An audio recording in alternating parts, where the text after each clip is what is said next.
주제로 읽는 성경, 죽음과 죽음 이후, 오늘은 지난주에 이어 후기 유대교와 예수님은 어떻게 생각하셨는지 함께 생각해 보려고 합니다. 죽음 후의 세계가 천당과 지옥으로 구별되고 착하게 산 사람은 죽은 후 곧바로 천당에 들어가고 악하게 산 사람은 곧바로 영원한 지옥불의 심판을 받는다는 생각이 이스라엘 사람들의 의식 안에 들어오기 시작한 것은 주전 6세기 이스라엘이 바빌로니아 제국에 의해서 완전히 멸망하고 또 그 뒤를 이어 연달아 일어난 군사적 재앙과 고난, 특별히 경제적, 정치적, 사회적 억압을 받으면서부터였습니다.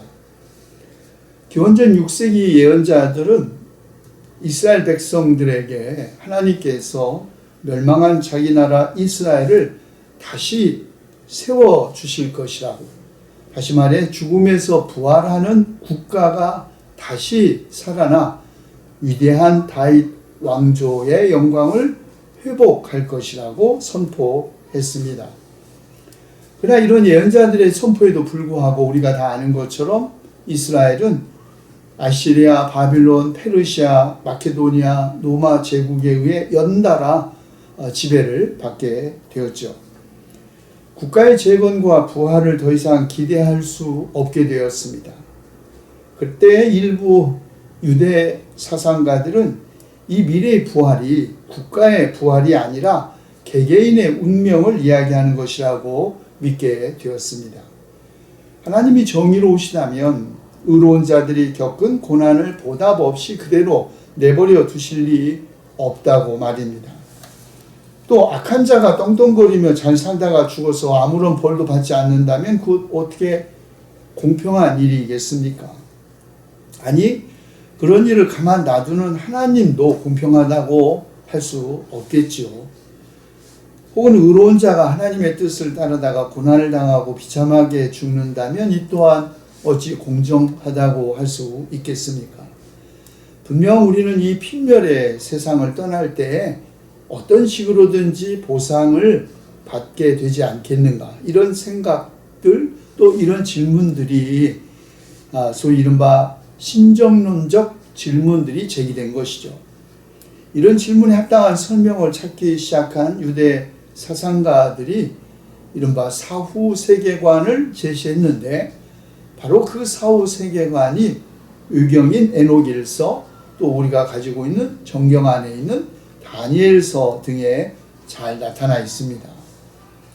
이 자료에 따르면 종말의 때가 오면 하나님이 모든 잘못된 것을 바로잡을 것이고, 또 억울하게 죽은 사람들은 육체로 부활할 것이고, 하나님은 신실하게 살아간 사람들에게는 상을 내리고 그들을 괴롭혔던 적들에게는 벌을 내림으로써 자기 백성의 명예를 회복시켜 주신다는 것입니다. 특히 지속되는 환난과 시련이 죽은 자의 육체적 부활이 일어나기 전에 대기 기간 없이 바로 죽음 직후의 사후세계가 있다고 믿게 했습니다. 다시 말해 하나님의 심판과 정의는 언제가 될지 모를 그 먼 미래에서가 아니라 인간이 바로 죽자마자 이루어진다는 것이죠. 사람이 죽으면 곧장 심판을 받는데 악한 자는 저지른 죄에 대한 벌을 받을 것이고, 사랑으로 가득 찬 삶을 산 사람, 남을 보살피고 옳은 일을 하며 하나님을 섬기고자 애쓴 사람은 상을 받을 것이다 라는 생각이 등장한 것입니다. 이런 사고의 변화는 후에 그리스도교에서 천국과 지옥의 신조가 생겨나는데 아주 핵심적으로 작용하게 됩니다. 자, 예수님도 바로 후기 유대교에서 형성된 이런 사후세계관 안에서 살고 계셨습니다. 예수님도 하나님의 뜻을 따른 자는 종국의 보상을 받고 죽음에서 되살아나 이 땅의 영광된 왕국에서 영원히 살 거라고 생각하셨습니다. 그러나 하나님을 거역한 자들은 절멸하여 그 존재가 깨끗이 지워지는 벌을 받을 것이라고 했는데, 문제는 바로 이런 일들이 아주 가까운 시일 안에 일어날 것이라고 믿었던 것입니다. 예수님은 사람들이 죽은 다음에 천국과 지옥으로 갈 거라고 가르치시지 않았습니다. 예수님은 그의 제자들에게 내가 진정으로 너희에게 말한다. 너희 여기 서 있는 사람들 가운데는 죽기 전에 하나님의 나라가 권능을 떨치며 와 있는 것을 볼 사람들도 있다고 말씀하셨습니다. 곧 세상의 종말이 닥치고 하나님의 나라가 이 땅에 도래할 것이라는 것이죠. 우리가 죽은 다음에 가는 나라가 아니라 역사의 종말과 함께 이 땅에 임하는 나라, 그 나라가 하나님의 나라인 것입니다. 그래서 주님께서 가르치신 기도, 주님의 기도에서도 우리는 날마다 주님의 나라가 임하옵시며 라고 기도하는 것이죠.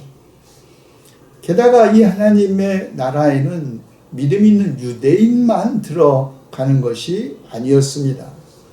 이방인인 백부장의 종을 고쳐주신 후 하신 예수님의 말씀을 기억할 필요가 있습니다. 내가 진정으로 너에게 말한다. 나는 지금까지 이스라엘 사람 가운데서 아무에게서도 이런 믿음을 본 일이 없다. 내가 너희에게 말한다. 많은 사람이 동과 서에서 와서 하늘나라에서 아브라함과 이삭과 야곱과 함께 잔치자리에 앉을 것이다. 그러나 이 나라의 시민들은 바깥 어두운 데로 쫓겨나서 거기서 울며 이를 갈 것이다. 자, 여기서 중요한 것은 예수님이 하나님 나라에 들어가지 못한 자들은 하늘 지옥에서 고문을 당한다든가 영원한 불에 영원히 불탈 거라는 그런 말씀을 하지 않으셨다는 것입니다. 다만 어두운 곳, 어두운 장소, 구약에서 우리는 스올이라고 배웠죠. 그늘진 곳. 이건 명백하게 비유적 표현입니다. 다시 말해 하나님 나라 바깥에는 하나님을 깨닫지 못한 사람들, 바로 어두움에 있는 사람들의 세계가 있다는 것이죠. 그리고 이들 깨닫지 못한 사람들에게 벌은 완전히 소멸되어 하나님의 영광된 나라에 들어갈 영원한 생명을 영위할 구원받은 자들과는 달리 다시는 존재하지 못하게 된다는 것입니다. 다시 말해 최종적이고도 완전한 멸망, 없어짐, 이것이 그들에게 내려진 심판이었습니다.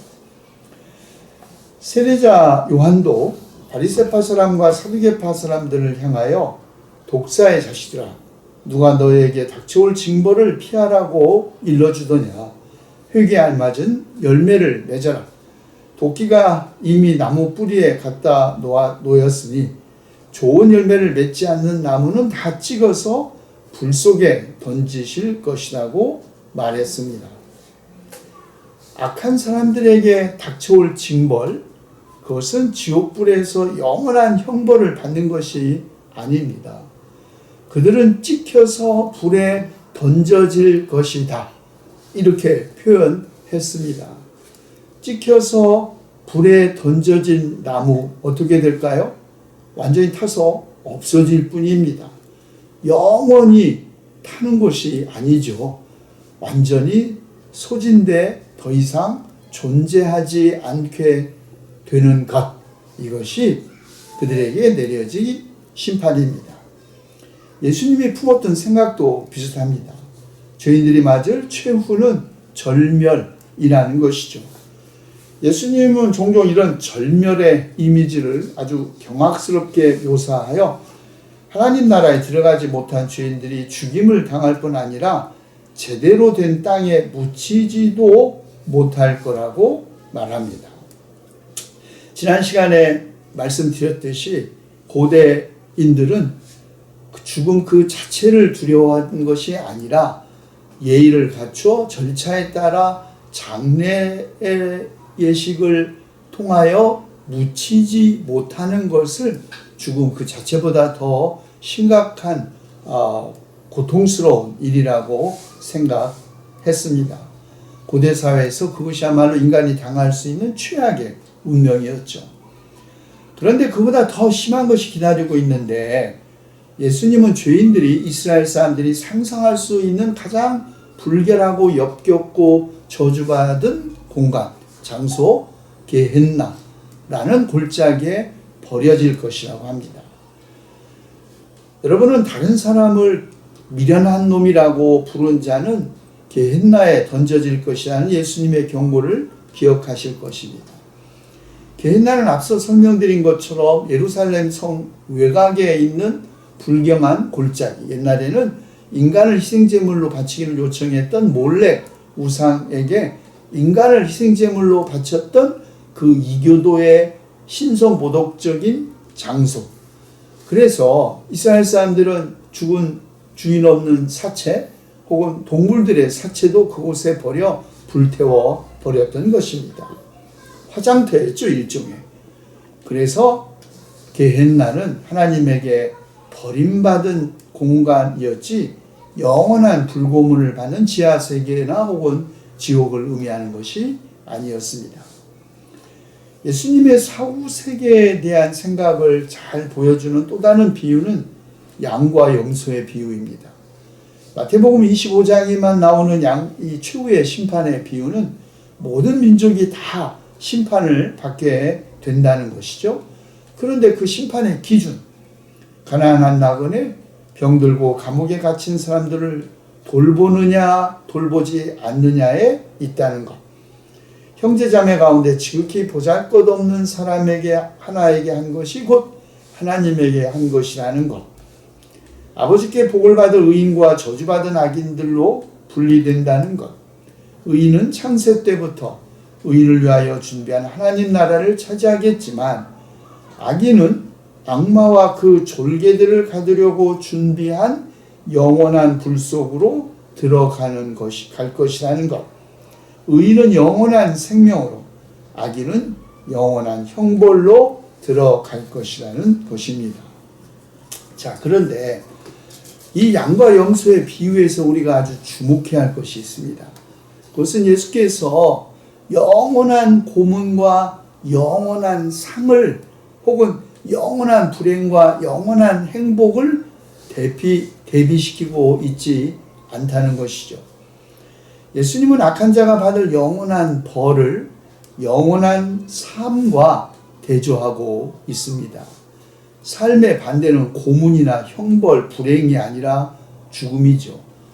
그런데 죽음이 어떻게 영원한 형벌일 수 있을까요? 끝이 없는 벌이기 때문입니다. 악한 자는 멸망하며 다시는 되살아나 삶을 살지 못합니다. 그들이 맞는 죽음은 결코 되돌릴 수 없는 죽음이라는 의미에서 영원한 벌인 것이죠. 하지만 염소들이 영원한 불에 들어간다는 말씀은 그러면 어떻게 이해해야 할까요? 여기서도 영원한 것은 불 그 자체이지 불에 타는 죄인들이 아닙니다. 죄인들은 타서 완전히 소멸되어도 불은 계속 타오르듯 영영 꺼지지 않는다는 의미이죠. 예수님은 인간 개개인이 죽는 순간에 어떻게 될지에 초점을 두지 않으셨습니다. 예수님은 주로 우주의 심판이죠. 곧 인자의 모습으로 강림하실 하나님이 머지않아 행하실 일, 곧 이 세상을 쥐고 흔드는 악의 세력을 멸하고 영원한 하나님의 나라를 이 땅에 세우실 위대한 행위에 초점을 두셨던 것입니다. 하나님이 원하시는 대로 이웃을 자신처럼 사랑하고 어려운 사람들을 도와가며 산 자들은 바로 그 영원한 하나님의 나라에 들어가겠지만, 반대로 자기만 알고 죄와 악을 일삼는 삶을 산 사람들은 멸망하여 다시는 존재하지 못하게 된다는 것입니다. 이제 다음 시간에는 그러면 예수님 이후에 사도 바울과 초대교회 그리고 아우구스티누스에 이르는 고대 교회에서는 죽음 이후의 세계를 어떻게 생각했는지 함께 공부해 보겠습니다.